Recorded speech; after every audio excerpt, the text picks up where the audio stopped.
guys. Here's Eric. Thank you, So sir. you're gonna check to make sure that's live. That should be all set, because Dana can do it. YouTube too? Well, I'm gonna check Oh, right now. okay, thank you. Yeah. Here.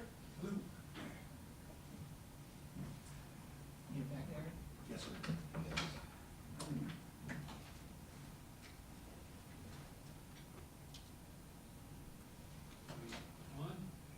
I'll give Eric a chance. Yeah, well, actually, Penny's the one that.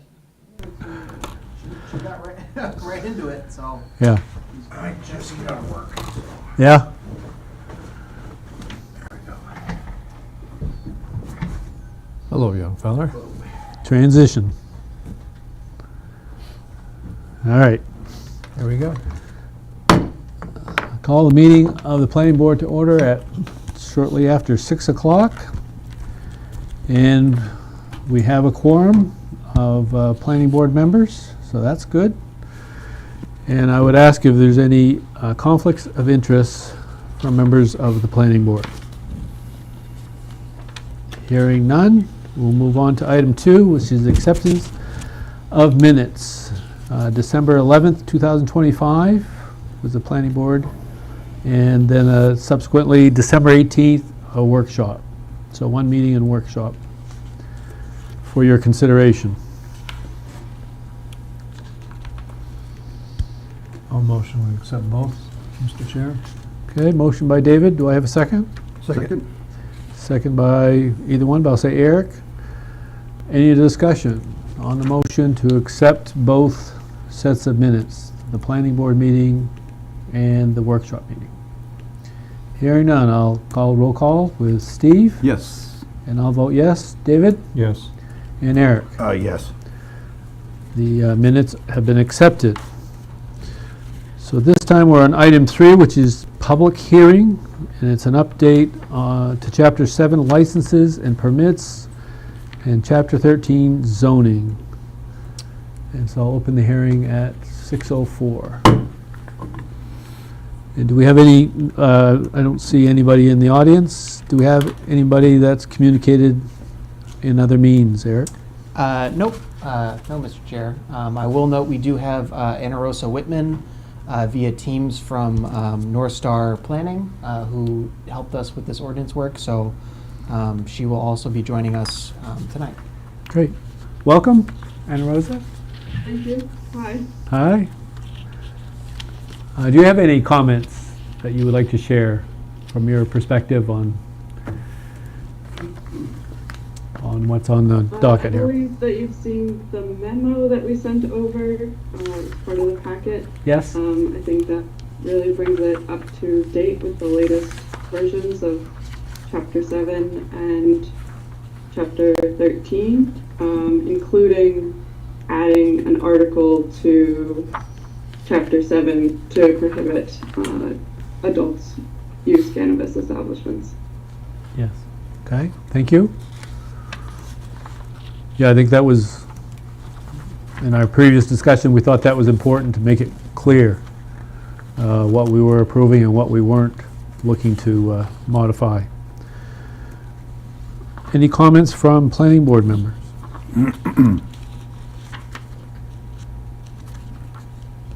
Hearing none. I'll close the hearing at 6:06. And Eric, you want to jump in here on any of this, or pretty much as distributed? Yeah, sure. I guess the biggest thing to note is that to set this up for the March City Council meeting, if the board is comfortable with it, we would ask for a motion, or if there's any comments to be incorporated. But alternatively, as Penny was kind enough to kind of outline the schedule, if you still have more concerns that you want to talk over more after discussion, we'd encourage a vote to reschedule the March Planning Board meeting from March 12th to March 5th, so the city could have time to rightly advertise the public hearing for council on the 23rd. So if you're comfortable with it tonight, we'd appreciate a motion to the council, and if not, a motion to reschedule the March meeting from the 12th to the 5th. I think in terms of the content, North Star was incredibly helpful. Ana Rosa and Ben were very responsive to the board's comments, similar to the non-conforming uses and allowing the licenses to be applied for by those registered caregivers at the enactment of the ordinance. So it's fairly straightforward, but we're both here to answer questions and how this was developed in both chapters 7 and 13. You might note in the memo that with the chapter 13 standards being repealed by what was passed by the city council, we are recommending that this be the replacement for that repeal, and then updating chapters 7 and chapter 13, the land use table, as amendments separately. So it's kind of a complicated repeal, replace for some sections, and then amending others. So Right. we're happy to answer questions if you have any. You have any questions, David? I don't have any. No. Pretty thorough. I have a thing, Frank. Yep. On the proposed updates, What page you looking at? 29, 29? and it might be nothing, but somewhere along the line, I remember the state coming out saying that we weren't to refer to marijuana as marijuana, but to refer to it as cannabis now. Right. So just as I went through the packet, Is it I kept in picking multiple up on- places in that? on the word marijuana, In that section, it's in multiple places, It Steve? is. Yeah. so I don't know, should that potentially be corrected or updated?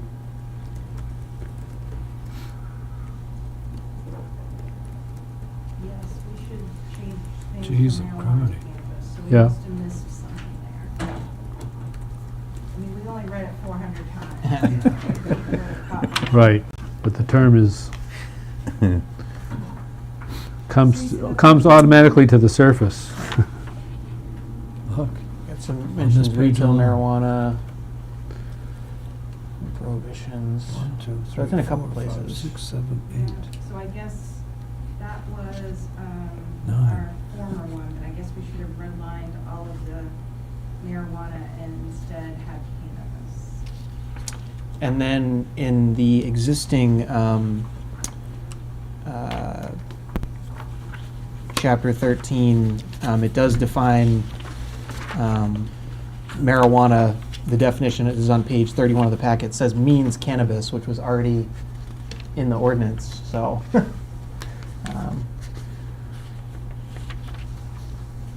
Yeah, I think what Steve's saying, it doesn't change the intent of any of the changes. It just makes sure that we align with Yep. the legislation that looking to use a different terminology. we can absolutely do that. All right? Thank you, Steve, for that note. Any other discussion or comments?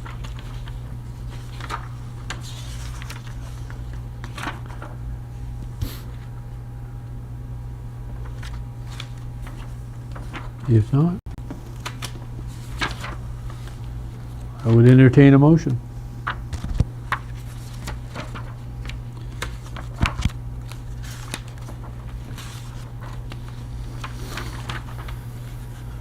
I'll make a motion, Mr. Chair. Okay? Motion to recommend to the city council that chapter 7, article 11, is it? Be repealed and replaced. Article 13 be added as proposed. Chapter 13, section 700, 39 parentheses be replaced, and the land use table in section 700, 41 in parentheses, be amended as proposed. Did I get that right? Yes, you did. Okay. And what about the marijuana versus cannabis? Is that inherent into your motion? That should be reflected? Certainly could be added. As proposed with the definition changes. With the use Requested. of cannabis versus marijuana updated? Maybe that would do it. Yep, I think it would. Is there a second? Second. It's been moved and seconded on a motion to recommend to the City Council that Chapter 7, Article 11 be repealed and replaced, Article 13 be added as proposed, Chapter 13, Section 739 be replaced, and the land use table in Section 741 be amended as proposed, including the changes of marijuana to cannabis. Any discussion?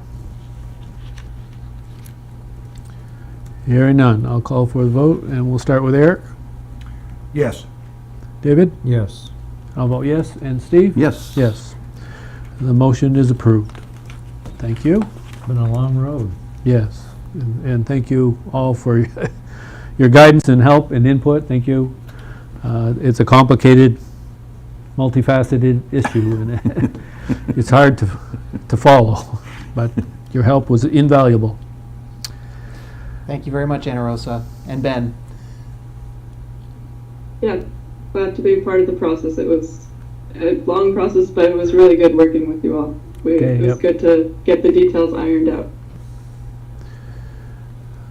All right, so with that, we'll move down to item 4 on the agenda, unfinished business, and A under that is a Fort Street Bridge update, I believe. And there's some information included in our packet, and I don't know, Eric wants to add any to what's there? Copies of what we got this week. Oh, yeah, I didn't print that out Yeah, last night, I'll yeah. do that and I'll be back. So, in short, we had sent, or the city had sent its questions to Maine DOT and the project manager for this bridge project. And in response, they gave us these individual questions that kind of underscored some of the outstanding issues, emergency response, things of that nature. And since then, we're happy to report that all of the comments that were received were compiled into a document. I think that was yesterday or Tuesday. And the residents of Caribou really showed up. The residents and the stakeholders who come through Caribou and frequent our businesses, the businesses themselves really stepped up and let the DOT know what they thought. I think on the last page, the conclusion was the decision makers need to understand this impact and make sure we act accordingly in the interest of the residents of Caribou, and that was really encouraging to see. It sounds like they're looking at some alternative kind of engineering to be able to potentially keep one lane open, but I think that's really preliminary right now. Penny's going to go out and print some of that up, but it was really encouraging to see and have them answer these questions. So well done to the residents of Caribou. And I said it the other night, they put Caribou on the map to begin with, and they really came. You guys all really came through for this particular project. So it's really encouraging to see that level of participation. And that participation was not traditional face-to-face. It was electronic and. Yep.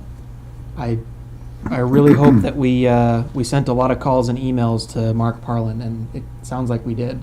The sheet they gave us didn't specify which ones were online versus phone call versus received on the story map that they had. Yeah.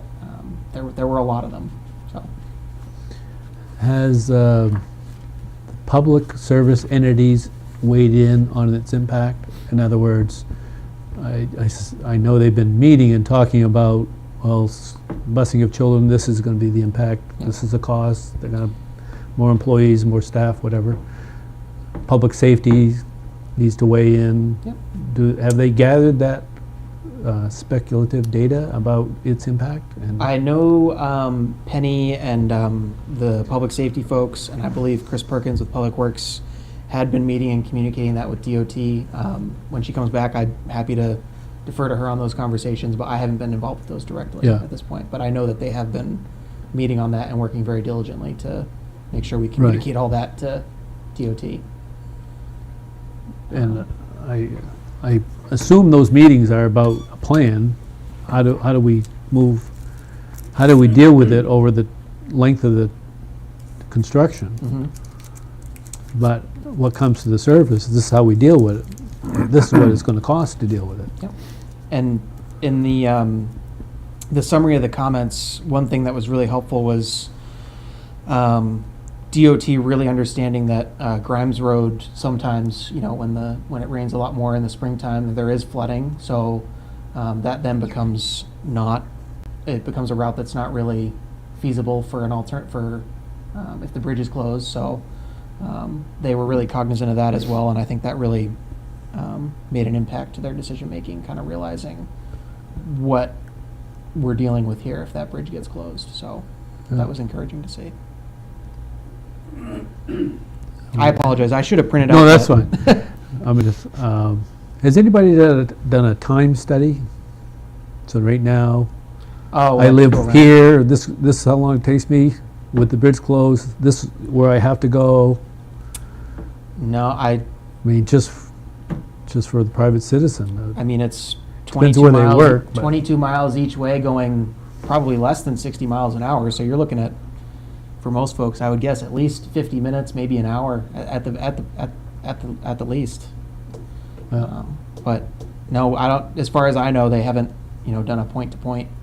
All I know is the 22-mile figure each way to either go down to Fort Fairfield and Presque Isle, or up or north. It boggles my mind that they contemplated closing the bridge entirely to replace the concrete, which they say plays an integral part in the overall structure and framework. But I've seen many, many bridges and overpasses where they do one lane at a time. Yeah. And why is ours so much different? I don't think that it is. Couldn't they even do it in sections? I think Close the lane, but don't tear off the whole, because my understanding is gonna cause too much, but if you just did a section, you're not I think changing the whole half of the distribution of weight in one fell swoop, you're doing it. Thank you, Penny. It's do it it's in- cement, cement you do can it in do in steps sections. anyway, That's yeah. what I'm talking about, yeah. Yeah, the Grimes Road alternative is not a great one, especially if there's an overrun in the construction time, because that road's prone to flooding, Yeah, and the extra traffic on the road, especially large trucks, Thank you, Penny. is gonna be a real problem. yeah. It's, Thank you. it's not the same quality of road No. as the Fort Road. And it undermines a lot of the years where, I mean, it's pretty much all gravel there, sand. So Yeah. it's, prone to erosion to start with. So what do we This have? is on the website too, so people can go to our website if anyone's watching it.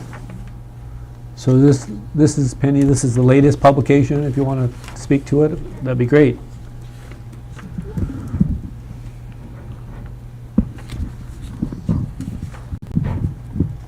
So as you know, the Caribou City Council has really prioritized getting the word out to Caribou residents about the DOT project on the Fort Street Bridge over the Aroostook River. And part of that was that Maine DOT was not scheduling an in-person public meeting here. They were only doing an online public meeting. So at the City Council's direction, staff prepared a postcard with a QR code and sent it out to the addresses we had for taxpayers. And in hopes of having a lot of people log on, watch the public meeting, and provide feedback. Because, as we all know, a prolonged closure of this bridge is going to be devastating to our local economy and also the quality of life for anyone who lives on the other side of the river, which is, as we learned from the school district, there's like 140 kids on that side that are going to be riding the buses longer. We're also very concerned about public safety and the ability to get fire and ambulance or police to the other side of the bridge. So we have been scheduling meetings with Maine DOT. We've also had meetings that have been organized by Darren Woods of the Aroostook County EMA for the communities of Caribou, Fort Fairfield, and Presque Isle to get together to see how we can work together to bring those services to our Caribou residents on the east side of the river. But at the end of the day, what we really would like to see is a public meeting up here with Maine DOT so that they can look our citizens in the eye and explain to them why they feel it's acceptable to have the bridge closed for a minimum of 5 months and completely cut people off from our community. So our residents on that side of the road, they would have to wait for police or fire ambulance from Fort Fairfield or Presque Isle. If they need groceries, they're not going to go through Fort Fairfield or Presque Isle and come back to Caribou. They're going to buy their groceries in these other towns. We also have Gon's Farm that is out on the Fort Fairfield Road. And I mean, their business, they're busy all summer with people coming out with going to get ice cream or picking up their flowers and just the other petting zoo, everything they offer out there for agritourism. We have Circle B Farms that is out there, and they rely on people being able to just come in there to go to the farm, get their produce or go pick berries, all of those things, which is going to be made very inconvenient with this. And again, also quality of life. If someone needs an ambulance, they need it right then. If someone needs the police, if there's an accident, they need them right then, not 30 or 40 minutes from now when someone can get there. So again, our city council has been talking about this at their meetings. They have been encouraging staff to connect with Mark Parlin, who is the person at Maine DOT that's heading up this project, to try to get them to reconsider the current plan that they have, which the DOT feels is the best option to close the bridge so that they can do it faster and for less money. Our city council wants them to try to reconsider those options and hear from citizens what's important. So what we received Monday was after the online public meeting, our council said, you know, we want to, before us as a council can make a resolution or take a stance on this project publicly, we need to know what the citizens are saying. So they encouraged me to reach out and get copies of all of the comments that were submitted by residents in response to the online public meeting. So what I was getting from them was, well, we're going to do an executive summary. So one of the documents that I gave you was their 2-page executive summary, which does kind of boil down the other document that you have, which is 23 pages of the comments that were made online. So you can see that we have people that took time out of their day, watched the presentation, they submitted their comments, and I received those Monday. We had a city council meeting Monday, so I was able to give those to the council. It's nice that tonight we have a planning board meeting, so all of you, because I know that you have also prioritized getting the word out about this. And our state representative, Tim Jarrett, he had also posted, I've talked to him, the mayor's talked to him, and then today we saw that he had posted online that his talks with Maine DOT have resulted in some action, and they are going to send someone up here. Now, when all of this came out, our council, again, because they want our citizens to have all the information that they have, directed staff to put everything online. So at our website, right on the homepage, there's something that says planning, Caribou planning projects, and if you pull down that menu, right at the top, it's the DOT, Aroostook River Bridge project. So on that page, you can see the slideshow from the online public meeting. There are copies of both the executive summary and also the raw data from comments. The meeting that we had between the towns, there's the agenda and the minutes from that. There's the agenda from the meeting that we've had with DOT. And anything else, and the questions and answers that Eric put in your packet, that document is there too. We're very committed to following the council's direction to make sure that we're getting all that information out to people. So I take any questions that you have too. Anything? It's not a Did you have question. anything to add, Councilor Bagley, to, as the member of council that's here? Well, nothing, I think specific. I think you've covered it in good detail.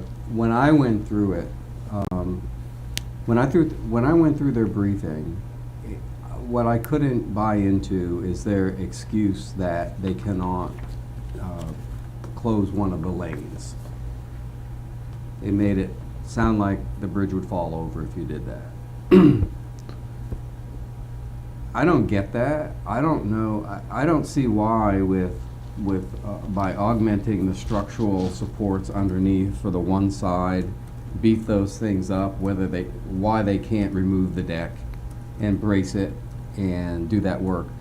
I mean, I'm not a structural engineer or anything like that, but it was conspicuously missing from their explanation. They just said, we can't do that, the bridge will fall over without any supporting like rationale. So anyway, my conclusion out of that was, and what I would like them to do is do some more careful engineering, and it sounds like they are going to do that. They're going to look at options. It's hard for me to believe that they haven't already done that, but maybe not. But I think the answer is going to be in there somewhere, to have some additional supports under there to accommodate closing and removing the deck. And I heard, Frank, you mentioned earlier doing it in sections. And that's a good, I hadn't thought of that, but I just don't feel like they really exhausted all the engineering options. I think they went right to the solution and hope that it would get through, and would work for us.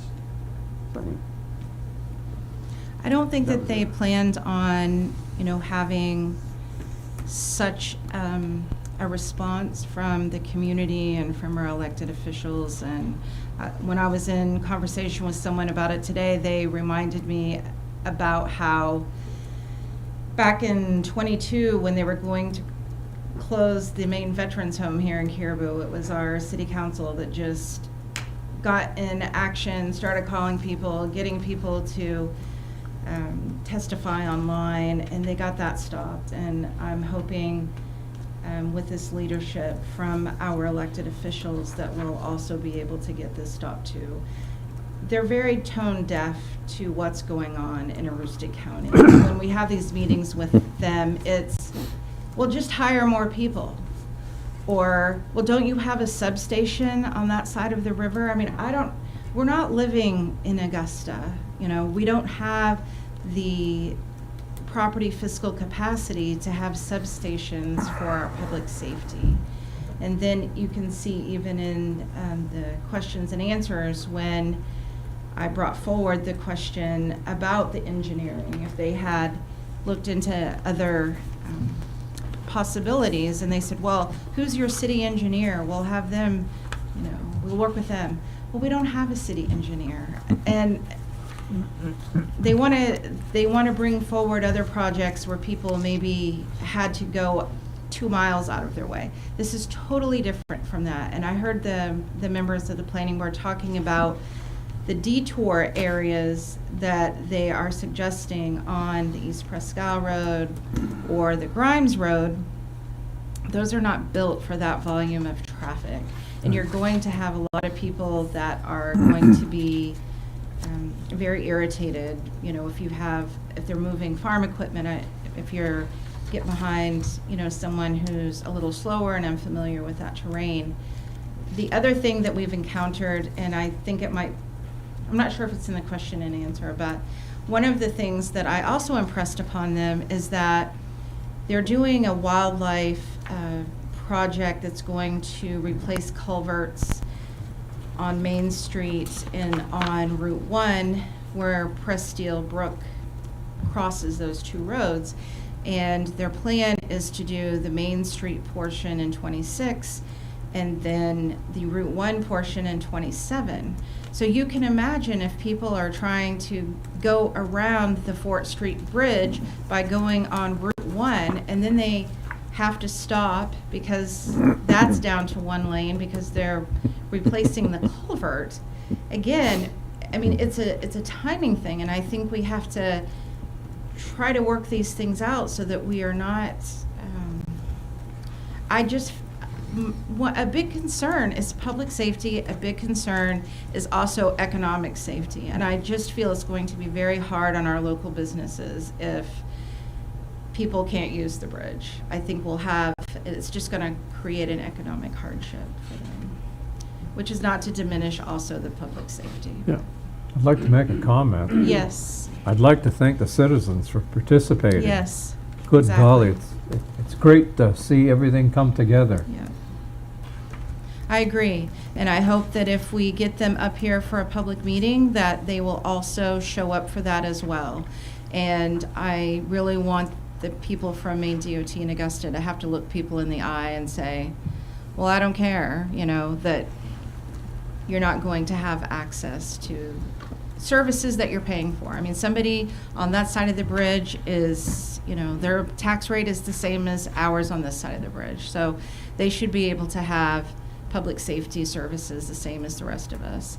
Another thing that we also tossed out from the meeting that we had with DOT, I say meeting, it was a Zoom, was, okay, if you're going to close the bridge, this is going to cost the school, the utilities district, fire, ambulance, public works, additional money for going around or, so today we actually sent those potential costs to the state also in hopes that, if they're going to do something like that, we're going to expect some level of reimbursement for the additional costs that we're going to have. Whether we get it or get a portion, I don't know, but anyone who knows me knows I'm a pit bull when it comes to getting money and getting it back into our coffers and getting it, to come north from Augusta. So. From a safety standpoint, you can't put a price on life if somebody gets a heart no, attack. you can't. No, exactly.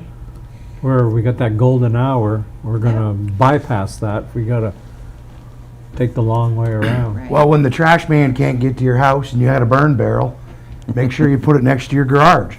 That's a comment I heard from a neighbor.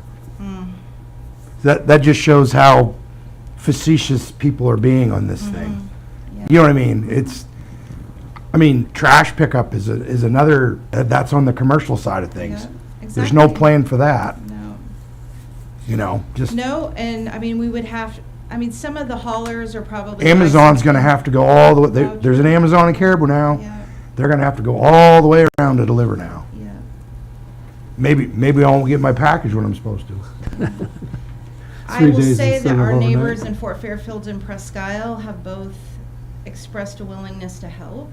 But of course, they have to help their citizens too. And our neighbors in Fort Fairfield, I think they have one ambulance and they have one crew on duty. And so that would mean our crew is gonna have to go to Fort Fairfield to cover that station while somebody is, Doesn't make sense. it doesn't make sense, exactly. Yeah. Yeah. Well, Anybody thank you. have any other questions or comments? Is the bridge historical? It is, but I guess it's not, they call it historical, but That was the first time, I'd never crossed my mind that it was It's because there's only 2 that were ever built. I guess, Yeah. yeah. Not- And I guess we see why now. if you have Architecturally to is close not- it down to fix it, so. I don't think it's so. not like France. No.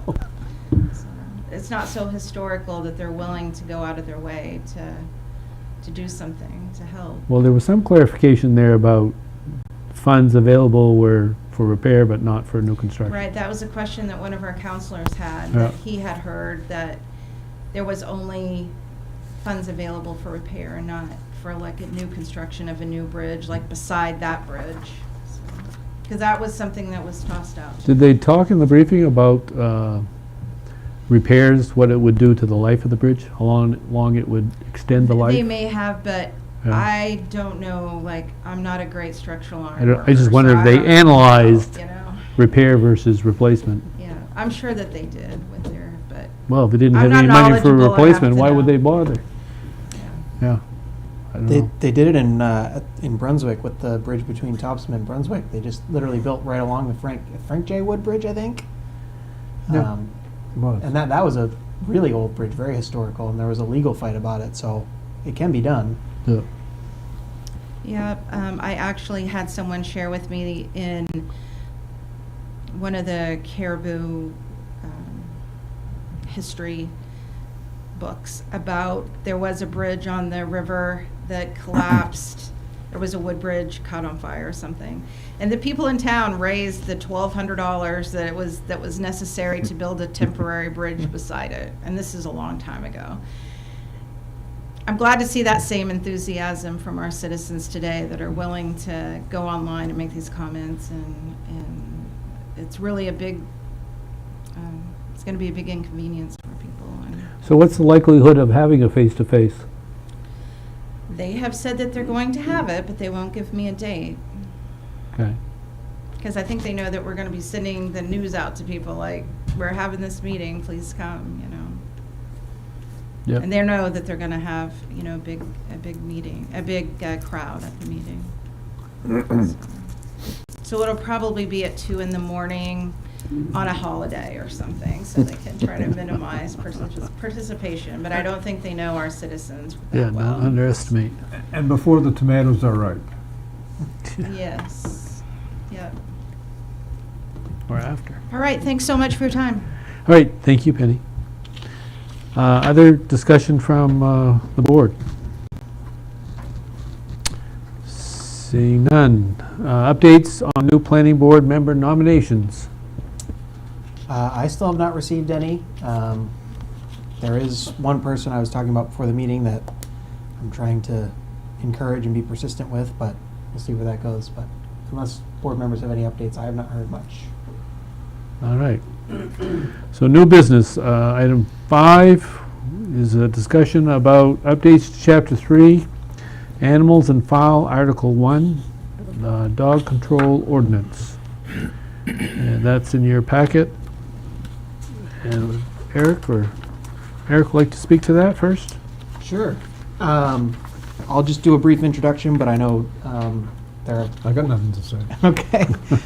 So we've worked with the police department, who is the, handles the animal control for the city, to update Chapter 3, Animal and Fowl, Article 1 Dog Ordinance to, as proposed, to become the Animal Control Ordinance. The standards were beefed up to include language about animal cruelty and abuse and conditions that you can keep animals in. I think one thing to point out to the board is there was a number in there of the amount of dogs under 6 months that you could have.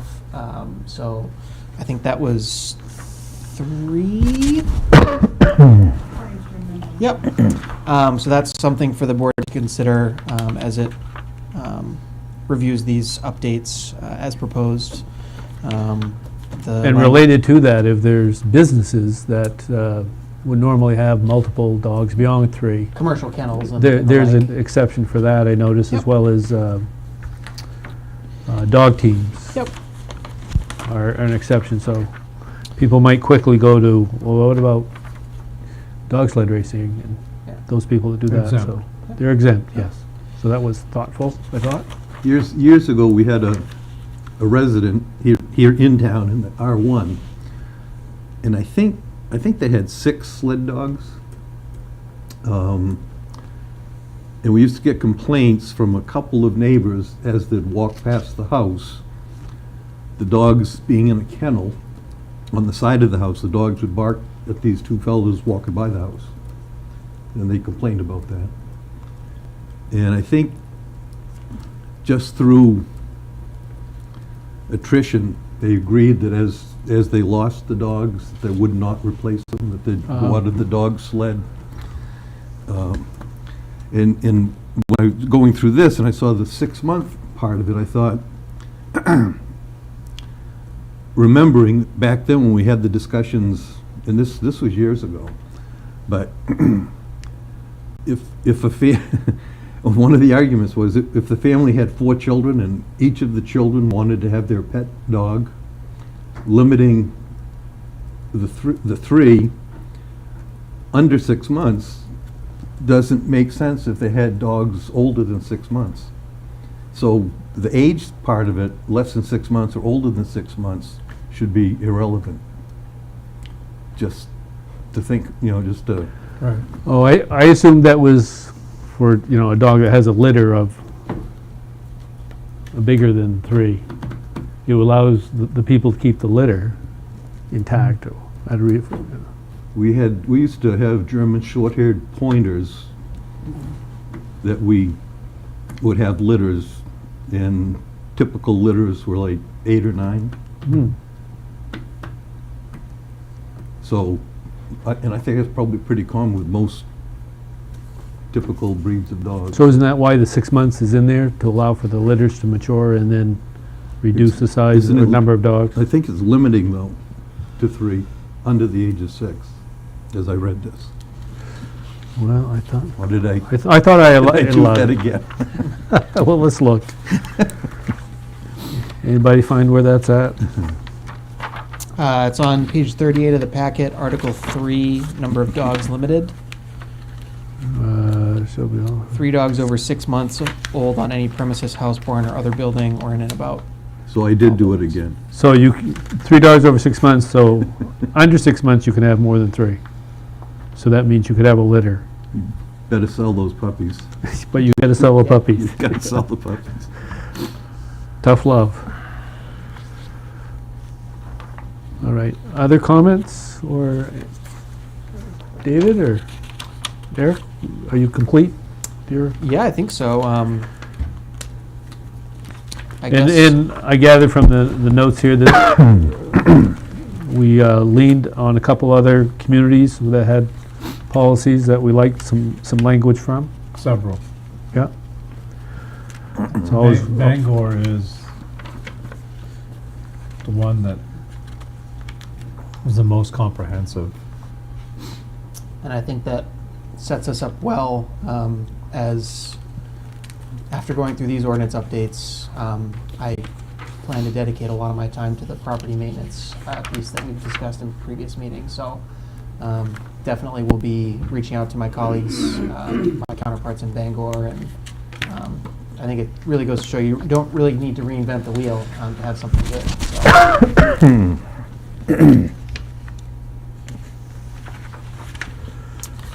I guess in the memo, I think I did note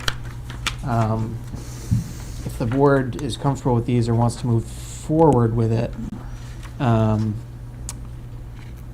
we need to schedule a public hearing for the planning board and then go through the same process as the ordinance 3 update. So I believe we need a motion to set a public hearing for the March planning board meeting, if the board is comfortable with that. Did I read in here, Eric, that somebody was going to check with the clerk to see what happened to the animal control ordinance that we Oh. used to have? Yes. yeah, it was in the minutes. So I did check, and they were not immediately available without having to go through the vault. So I might have to spend some more time looking for those, but I just kind of went ahead with this, not So having been able to find to have those. that have been deleted, Yeah. that would take a council action to delete that from our ordinance? I think Or did that's, somebody just take it out of the book and say, we're not going to do that anymore?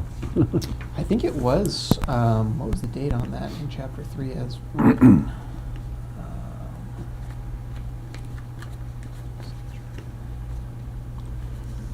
And one of the things I remember, if somebody was walking the dog and the dog takes a dump on your lawn, it was a $50 fine to go with that. I remember certain parts of the old ordinance, not the whole thing. The classy part? Yeah. It says, Section 3, subsection 104, as amended by the council on April 8th, 2013, which that section would be removal and disposal of feces, so there was that, to your point, Steve. And then before that, it was amended in July of 98 and May of 99. Hmm.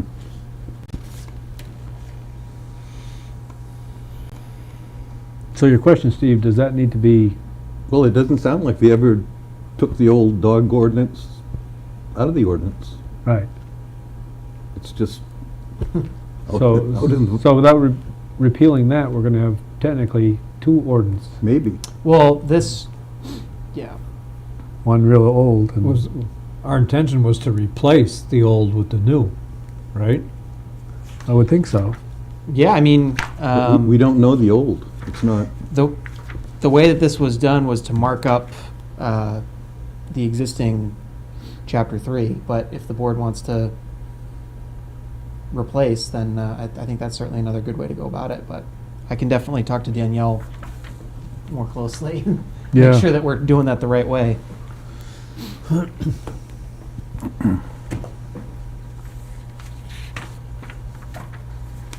Because it was our intention to replace with a more thorough, Right. comprehensive. But did you have in front of you the old one? No, I did not. Yeah. I guess that's kind of the sticking point. Yeah, I don't, just point of order, I think we would have to have that language to kick it out before we have a public hearing, right? I would think we would want to take a look at it. Yeah. Okay. I will keep digging. I mean, I'm not trying to Yeah, create no, more work, that's but that's definitely the due diligence, so I I, appreciate that. in case there's something in there that, you know, It's the right way to do it. yeah. Well, I think somebody could probably challenge it if we didn't. All right, so how you'd like to proceed? Would you like to table pending a review of the current ordinance? Yeah, I make a motion to table. I'll second.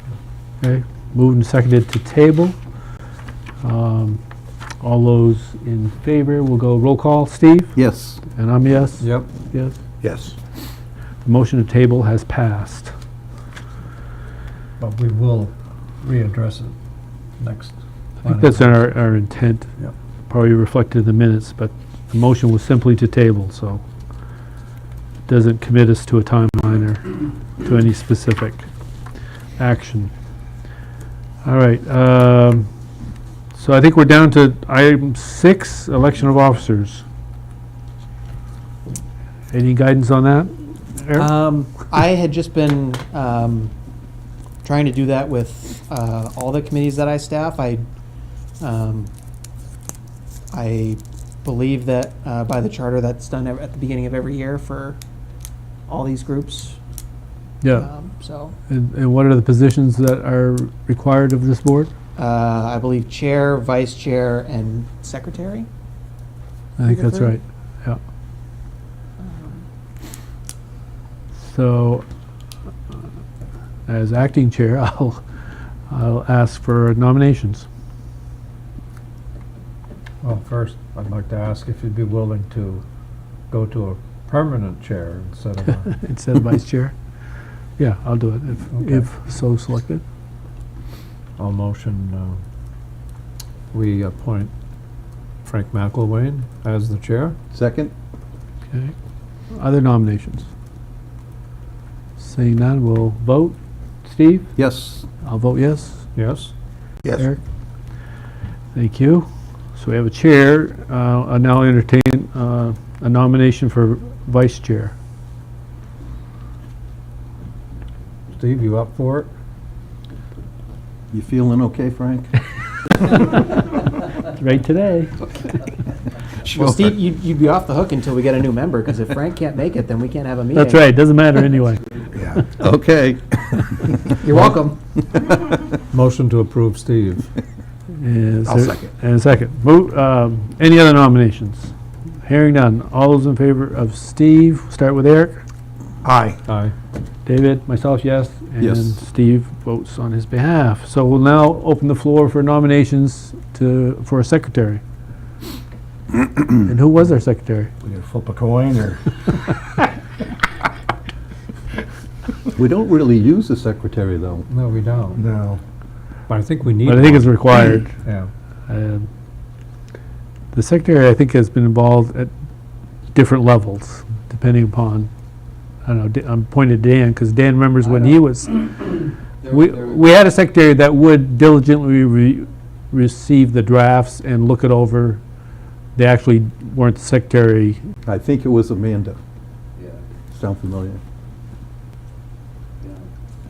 But endorsed, kind It's of whatever looked you at the want. draft and endorsed it. Whatever you want to make of it. So Position. as long as we have a good staff person leading the charge, probably not too difficult. I think sometimes it's a signature for communications. So if the planning board is communicating with someone, I think a lot of times that communication is sent by the secretary, even though Eric types it up, the secretary would put their, just, Right. I think good staff member is a strong word. Good, yeah. You look for great? Yeah. Oh, man.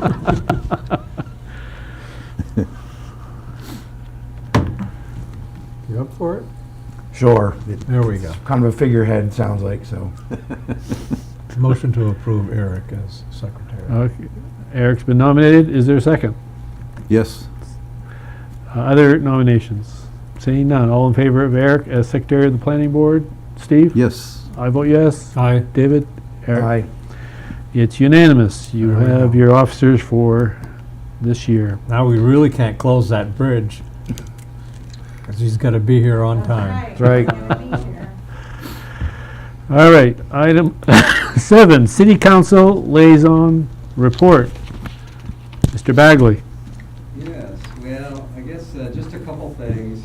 First off, just a reminder, we are now in our budget season.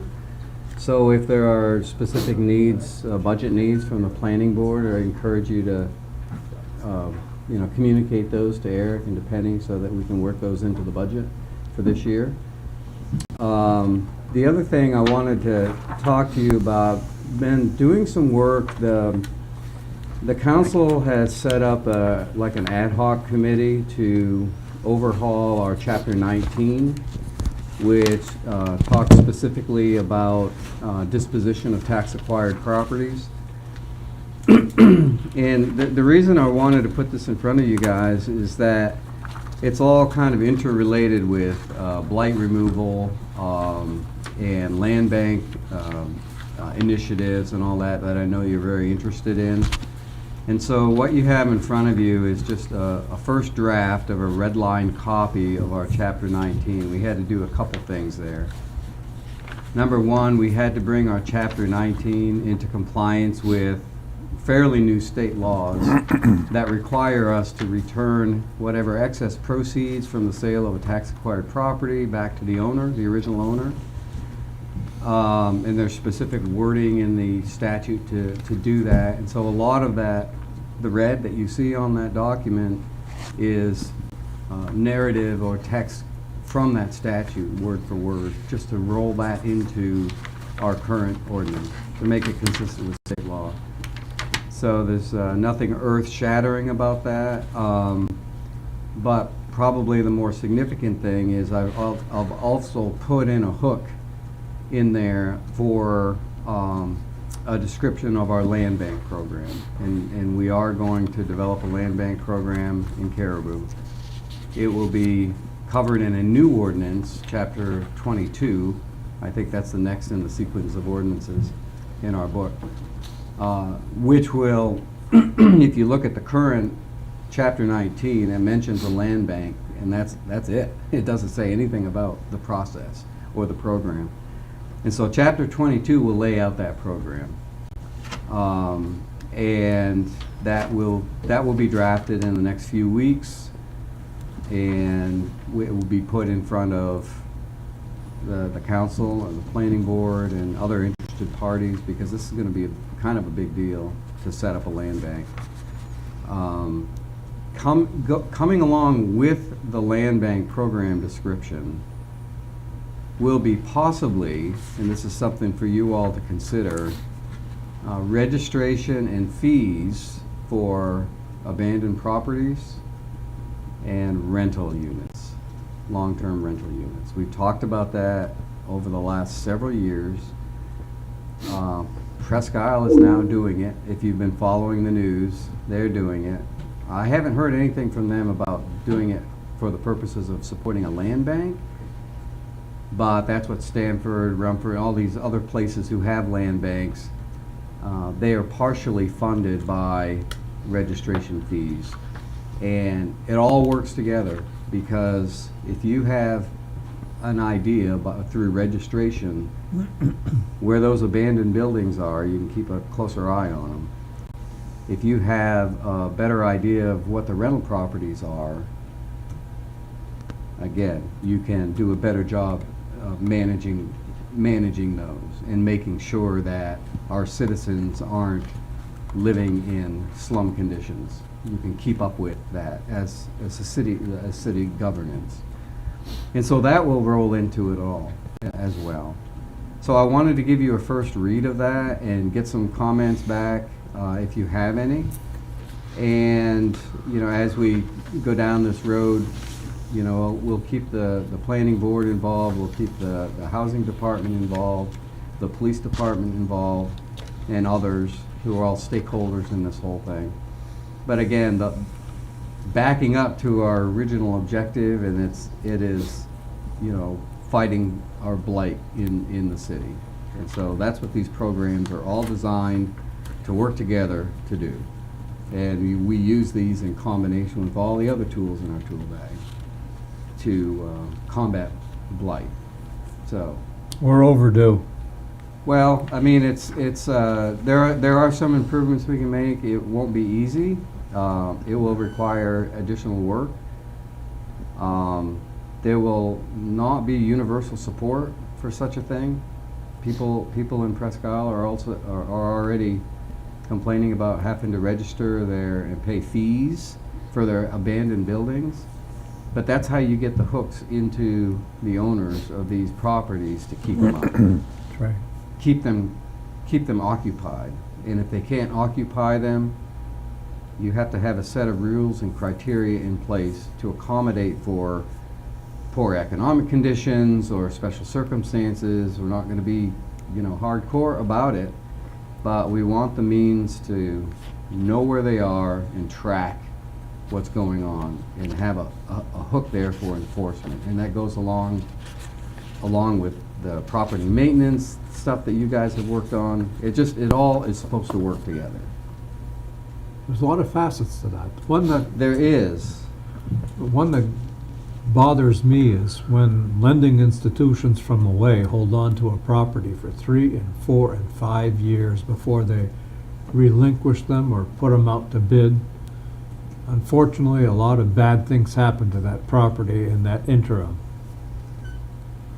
And I think if we craft this product that we're talking about in the right way, those institutions will say, hey, this could start costing us some money with the fee and the application and whatever else we decide to add to it.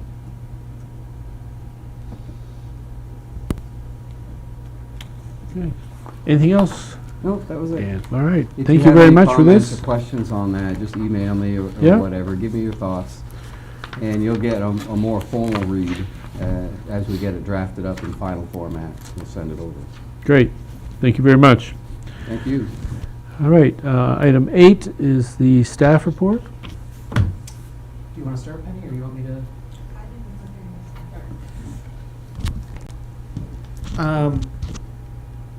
So we're working on a number of initiatives. The first thing I'd like to note is that the Riverfront Master Plan Survey is live on the city's website. So if you haven't taken that yet, please take it and talk to your neighbors, talk to your friends, and anybody who would like to see the riverfront kind of come to life and see what they might want to see there, please share that with them. If you need the link or a paper copy, please let me know. So the Riverfront Redevelopment Committee will be meeting next week, so we'll definitely be talking about that. There is, as the City Council discussed, there's a draft of the housing needs assessment that Matrix has presented to the city. We're currently reviewing that and collecting internal comments to be able to finalize that in the next couple weeks, while we start drafting some of the potential action plan pieces in the very early stages of that. So that project is expected to be wrapped up by June, and we'll definitely be sharing more about that with the board moving forward. I attended a meeting of that NMDC convened of stakeholders for a regional planning advisory council. I was asked by JCAM to be on that, and I'm really happy to report that that group seems very enthusiastic to work on our regional issues, whether it's land use, transportation, economic development. They had some discussions about road design standards for subdivisions, about regional sand and salt purchasing, which I know was tried before, but and then also the regional code enforcement position, which it sounds like it will be for communities under 4,000, because so I don't think Caribou would be a beneficiary of that necessarily, but I'm really excited to work together with all the other municipalities in Aroostook County. Coming from a regional planning background myself, I'm really looking forward to that. So I'll keep you guys updated on those efforts. What else? Yeah, there's a lot of. I need to work on my staff reports a bit more, but I think those are the big points I wanted to hit home on. And if there's any questions, feel free to let me know. Any questions from the board? Thank you, Eric. And that brings us to item 9, adjournment. Motion to adjourn, Mr. Chair. We have a second? I'll second. Moved and seconded to adjourn. We'll vote. Steve? Yes. I vote yes. Yes. David, yes? Yes. Eric is yes. We are now adjourned at 7:04. Pretty efficient. 1 hour. I'm so not used to short meetings. I think our last one was